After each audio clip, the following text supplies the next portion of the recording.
everyone, and welcome to the Training in My Life podcast, episode 19. Are you afraid of anything? Something? I think we all are to some degree. So this week I'm going to talk about some of those fears, rational or not, and how we choose to live our lives ignoring, coping, or trying to overcome them. As usual, I'll be drawing on my own life experiences as well as giving you some scenarios and suggestions to help you in your lives. I have claustrophobia, a fear of confined spaces, and it all started as a child when I had a nightmare of being trapped in a dungeon with an enormous gorilla. I was a small child, very afraid of this gorilla, and there was no escape because the door was locked and no one to help me. I had the same dream several times in the space of a couple of months. Fast forward to me as an adult, and the way this phobia, which is what we call them these days, the way it limits my life is not being able to get in an elevator, or a lift as we call them here. Sometimes the alternative stairs or steps is easy to spot, and apart from huffing and puffing my way up them, not so inconvenient. Sometimes it's not obvious. I once visited Tower Bridge Museum, which is in the crossover part of the two big towers that form the Tower Bridge. It's the bridge that's always photographed and people think it's called London Bridge, but it's not. If you can hear some banging in the background, that's the fireworks. It's November the 5th next week, which is Guy Fawkes night, and people have a lot of firework parties at this time of year. Anyway, I went up some steps to get to the Tower Bridge Museum, and the way into the museum at one end was an entrance which was just steps. But when I walked to the far end after I looked at the museum, there was only an elevator to go down to the street level again to exit. So you say, just go back down the steps you came in. Well, that would be easier said than done, because a security guard at the steps at the start refused to let me leave and directed me to speak to some member of staff. The idea being, for health and safety, there was only one lot of people going in one direction up the steps to enter, and then in the lift to exit. I spoke to a member of staff and explained I couldn't use the elevator, I'm claustrophobic. So after some discussion with another member of staff, I was escorted down to the fire exit, where I could go down the steps with a somewhat disgruntled staff member. It was a very unintentional predicament because I had no idea that the place was set up that way. I felt a huge sense of relief when I was down at ground level again. I've tried hypnosis and it worked for a while, but then I was alone in an elevator that broke down, not even on its regular up and down floors, but it malfunctioned and went up half a floor when I was already on the top floor. I did the thing you do and pressed the alarm, and a voice of a chap in the lobby told me to stay calm and he'd sort it out. The moments ticked by, and I found my voice smaller and wobbly at first, but then louder as I called for help, over and over, sometimes with a teary little, "Please help." I sank down on the floor, worrying about the air running out, despite it only being me in there. I was probably only trapped for 5 minutes until that chap prized open the door so I could see I was above the floor he was stood on, and he helped me through the gap and down onto the floor of the landing, and freedom. I was so grateful to be released. It did, of course, put me right back to square one as regards overcoming this fear. I consider I adapt my life around it rather than trying to overcome it. Many people have a fear of spiders. Whilst I don't like spiders, if I find one in the house, I need to deal with it so I'm not lying awake, unable to sleep, wondering where it is, and will it crawl on me when I'm asleep. There are a number of gadgets to buy to help trap spiders these days, Some look like a thin box you just leave on the floor where you last saw one, and they crawl inside and get stuck on some sticky paper. Peppermint oil is supposed to be a deterrent, to spray around the edges of a room where spiders enter through small cracks. It's because they don't like the smell, so they keep away. I did once brew a big teapot full of peppermint tea bags and hot water, and then dipped a cloth in it and wiped all along the kitchen skirting boards to try and stop any coming in. It did seem to work for a while, and the kitchen smelt very minty. There are those rods with long plastic fibres at the end that if you place on top of a spider and then let go of the handle, it scoops it up inside the fibres. Then holding the rod, you can take it outside and open the end to release the spider. I wonder if that might damage the spider's legs, and whether they hobble off on maybe 6 legs, complaining to themselves about how cold it is outside compared to in your kitchen. I can handle spiders, but I'm afraid of ladybirds, or they're also called ladybugs. As a kid, I was drawn into watching this creature with a red back with black spots, fascinated. But then I had one fly up towards my face, and all I could see was those big black bug wings that are hidden underneath. I've been known to shriek and run when I've seen a ladybird bug. It's sort of a knee-jerk reaction, and I can't explain why, as an adult, knowing how tiny this bug is compared to me, that I still do that. But it is what it is. There are fears that produce symptoms like shaking, feeling like your heart is racing or it's difficult to breathe, symptoms of a panic attack brought on by a fear of something. You may worry about taking exams, but there are a few who suffer a genuine inability to walk into the exam hall, frozen to the spot, vomiting even. Never mind not being able to remember the knowledge they need to answer the questions, they can't even get in the room.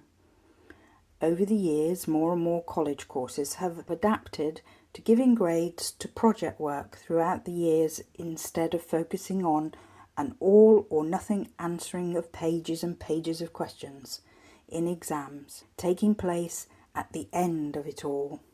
This seems to be fairer and allow for different people and learning styles, and still achieve qualifications to enter the career field they want to. There are even courses now that are completely online, with the exam online as well. Following on from exams, once you have those qualifications, there's the challenge of getting an interview and the fear of what questions the person or people will ask and whether you can answer them. It's just luck if you have the right answer and if the person asking considers it to be the right answer. You can expect one person behind that door and then find it's a panel of 4 and you're sat in the hot seat on a chair in front of them, not knowing who to smile at or make eye contact with. This is not so much a phobia, but definitely a fear. Between accepting the appointment for an interview to walking through the door, you can have completely talked yourself out of wanting the job. What were you thinking? It's not the right location, too much travel, it's not in the exact field, just similar, it's not the right title, but at least part of the job description is what you know you can do. You're afraid of everything. I think most jobs don't come in the exact package you want, but that doesn't mean you shouldn't give it your best shot. After all, it may end up being a stepping stone, and through that job you meet contacts that offer you something better and more what you wanted in the first place. And by then, you will be more confident to represent yourself as the wonderful person you are. The other way to view it is like practice, and you can see if you did well enough for them to offer you the job, then decide yes or no. You don't have to take it. Sometimes you become aware of red flags in your interviewers. They say or do something that suggests they would be difficult to work for, not sympathetic to a sick child you need to stay home with, or expect you to clock in and out of their premises, because they don't trust you to arrive and leave on time. You have to use your best acting skills, not to just get up and leave at that moment. Also, saying what you feel they want to hear is not the best approach. Saying you'll be happily staying late to finish tasks when you know you'll be first out the door to catch your bus home just means setting yourself up for a constantly complaining boss and probably a quick termination of employment at the end of your probation period. Be yourself, answer honestly, and if they like you for who you are, the job is probably a better fit than if you lied throughout. And you can be more relaxed about going to the interview, less worried, less afraid, if you know you can just be yourself. That leads me on to the fear of losing the job you have, not being able to pay your rent and utilities, and worst case scenario, living on the streets penniless. There's a spiral, a rabbit hole, not to go down, especially when you're trying to sleep at night. All of those things aren't in your control, and no matter how much you worry about it, you just have to wait and see. Anything can change and become better, you just don't know yet. No point in living in fear for months. Better to take it a step at a time, a day at a time, doing your best, and keep thinking those positive thoughts. Be busy living your life and deal with things as they happen. Sometimes as a child we're afraid of the dark, monsters hiding under the bed or in the closet. A teddy bear to cuddle or a nightlight to chase away the shadows can help us through those times. As adults, we can still prefer to sleep with a nightlight. They do plugs that fit in a socket and just give a soft glow, or small battery-powered lights that can be set to different colours. It can often depend on which direction your room faces. You might like the street light that leaves your room in semi-darkness at home, but feel nervous away on holiday staying in the countryside when your room is pitch black so you can't even see your hand in front of your face. Some old houses creak and rattle at night with the wind shaking the windows or the heating cooling down and ticking. I'm a very light sleeper, so will wake to any sound out of the ordinary. The opposite of that may be a heavy sleeper that doesn't hear a thing, not until the alarm goes off. Both have their good and bad points that you'll be aware of, whichever one is you. I don't think I'm afraid of heights. I work in a tall building, having walked up a lot of steps to get there, and have no queasy dizziness looking at the view down to the street, but I once went in a hot air balloon and felt differently. It was one tethered to the ground at a coastal resort, and they just wound out a wire as the heaty thing in the middle made it rise, and then stayed at a certain height for people to enjoy the 360-degree views. What I hadn't realised was other people moving in the large basket I stood in would make it lurch sideways or dip to one side. There was a family with an excitable child who decided to jump up and down and move from one side to the basket to the other quickly so that he could see everything. I was not enjoying the view. In fact, my knuckles were turning white, gripping onto the side of the basket where I was. I felt distinctly nauseous, didn't want to move, didn't want anyone else to move, and couldn't wait for it all to be over and my feet back on the ground again. This leads me on to another experience. I was in Calgary in Canada at a theme park with a relative that disapproved of my less than brave attitude to the rides. So I did what I'd never done before and went on the ones that I would normally avoid. And within a couple of rides was several shades of green and vomiting in the nearest bathroom. I thought the big wheel was then a safe ride, something quiet and slow, but the seats were the kind that swing, and once more I found my knuckles going white, gripping onto the bar in front of me and wishing the others on the bench seat would just freeze and not move.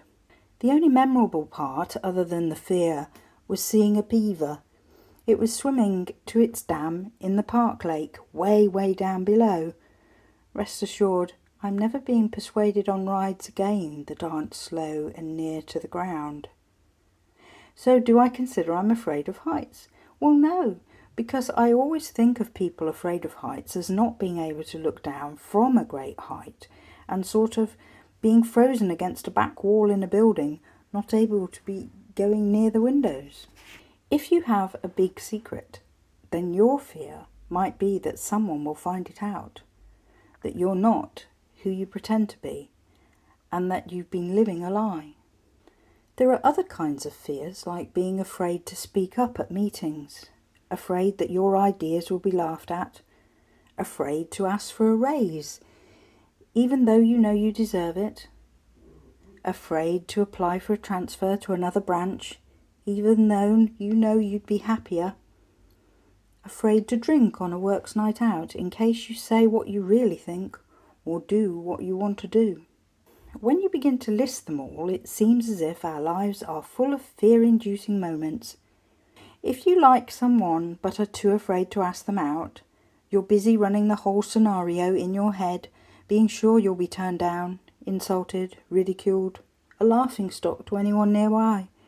You do realise that he or she might just say yes. In some cases, we learn to live with our fears and adapt our lives around them. If you were seasick one time on a really rough ferry crossing and have been afraid to get on a boat ever since, because you've convinced yourself you'll be sick, then you might end up living in a city nowhere near the coast and choose not to go on a riverboat. So avoidance is a strategy that works for you. You may attempt to overcome fear by forcing yourself into the environment that creates the fear and using coping strategies like deep breathing or even distraction. You'll see parents use the distraction technique all the time with crying children, drawing their attention away from what's upsetting them. As adults, we can know we're just using distraction, but still be able to focus on something else if we try hard. All those people wearing headphones or earpods, aren't they distracting themselves with music or podcasts as they travel, not wanting to be in the present, dealing with someone very smelly coughing next to them, or thinking about the hellish busy day that's waiting for them at work? Sometimes a fear of something is a lifelong thing, and other times it develops because of a set of circumstances. Please comment if you have a fear or a phobia that limits your lifestyle, and what, if any, ways you have used to overcome it. That's all for this week. Please like, comment, subscribe, share with a friend, and come back next time. Bye for now.